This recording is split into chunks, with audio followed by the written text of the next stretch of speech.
اعوذ باللہ من الشیطان الرجیم بسم اللہ الرحمن الرحیم رب اشرح لی صدری ویسر لی امری واحلل عقدۃ من لسانی یفقہوا قولی رب زدنی علما۔ السلام علیکم۔ حضرت ادریس علیہ السلام مسلمانوں کے تیسرے نبی ہیں۔ حضرت آدم علیہ السلام، حضرت شیس علیہ السلام اور حضرت ادریس علیہ السلام آپ پہلے انسان ہیں کہ جنہوں نے کپڑے سینے کا فن سیکھا، جبکہ اس سے پہلے لوگ جانوروں کی کھال پہنتے تھے، اور آپ علیہ السلام پہلے انسان ہیں کہ جنہوں نے قلم سے لکھنا سکھایا اور قلم ایجاد کیا، اور آپ پہلے انسان تھے کہ جسے لکھنے پڑھنے کا بے اندازہ شوق تھا۔ پڑھنے پڑھانے کی کثرت کی وجہ سے آپ علیہ السلام کا لقب ادریس ہوا۔ آپ علیہ السلام پہلے انسان ہیں کہ جنہوں نے قلم سے لکھا۔ حضرت آدم علیہ السلام کی وفات کے وقت آپ علیہ السلام کی عمر 308 برس تھی۔ علم نجوم آپ علیہ السلام کے معجزات میں سے ہے۔ آپ زمین پر عبادت کرتے اور فرشتے آسمان پر سنتے۔ اللہ رب تعالیٰ نے آپ علیہ السلام کے بارے میں فرمایا کہ اور یاد کر کتاب میں ادریس علیہ السلام کو کہ وہ تھا سچا نبی۔ آپ علیہ السلام لباس سیتے اور سینے میں تسبیح پڑھتے رہتے۔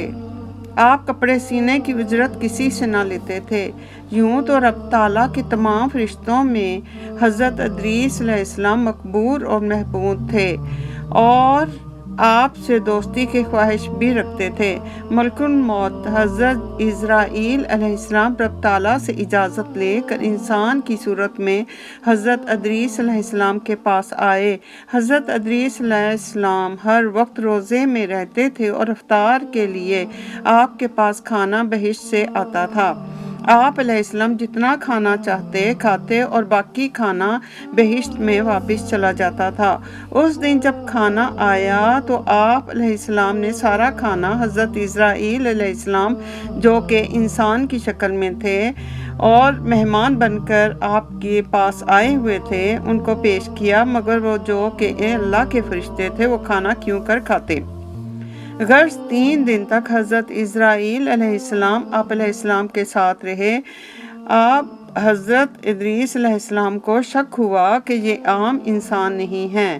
غرض پوچھنے پر معلوم ہوا کہ آپ حضرت اسرائیل علیہ السلام ہیں، یعنی کہ ملک الموت حضرت اسرائیل علیہ السلام ہیں۔ تب حضرت ادریس علیہ السلام نے فرمایا کہ بھائی، سب مخلوقات کی جان آپ ہی قبض کرتے ہیں؟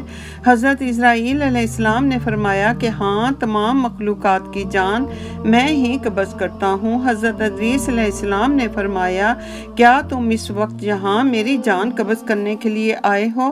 حضرت اسرائیل علیہ السلام نے کہا کہ نہیں، میں تمہارے ساتھ دوستی کی خاطر آیا ہوں۔ حضرت ادریس علیہ السلام نے کہا کہ 3 دن سے تم میرے ساتھ ہو اور اس دوران کسی کی جان بھی قبض کی تم نے؟ حضرت اسرائیل علیہ السلام نے فرمایا کہ جان قبض کرنا ہمارے ہاتھ میں ایسا ہے کہ جیسے تمہارے دونوں ہاتھوں کے نیچے روٹی رکھی ہوئی ہو۔ جس کی جان قبض کرنا ہوتی ہے اللہ تعالیٰ کے حکم سے ہاتھ بڑھا کر اس کی جان قبض کر لیتا ہوں۔ حضرت اسرائیل علیہ السلام بولے کہ اے ادریس علیہ السلام، میں تمہارے ساتھ دوستی کا رشتہ رکھنا چاہتا ہوں۔ حضرت ادریس علیہ السلام نے فرمایا کہ میں تمہارے ساتھ دوستی کا رشتہ تب رکھوں گا کہ تم میری جان قبض کر کے مجھے موت کا مزہ چکھاؤ، تاکہ میں خوف اور عبرت حاصل کروں اور میں اس سے اللہ تعالیٰ کی عبادت زیادہ کروں۔ حضرت اسرائیل علیہ السلام نے فرمایا کہ میں کسی کی جان اللہ کی رضا کے بغیر نہیں نکال سکتا۔ حضرت ادریس علیہ السلام نے کہا کہ رب تعالیٰ سے دعا کی اور حکم الہی ہوا کہ حضرت ادریس علیہ السلام کی جان قبض کر لی جائے۔ غرض ملک الموت نے حضرت ادریس علیہ السلام کی جان قبض کر لی اور رب تعالیٰ نے آپ کو دوبارہ زندہ کیا۔ حضرت ادریس علیہ السلام نے ملک الموت کو خوشی سے گلے لگایا اور دوستی کا رشتہ آپس میں قائم ہوا۔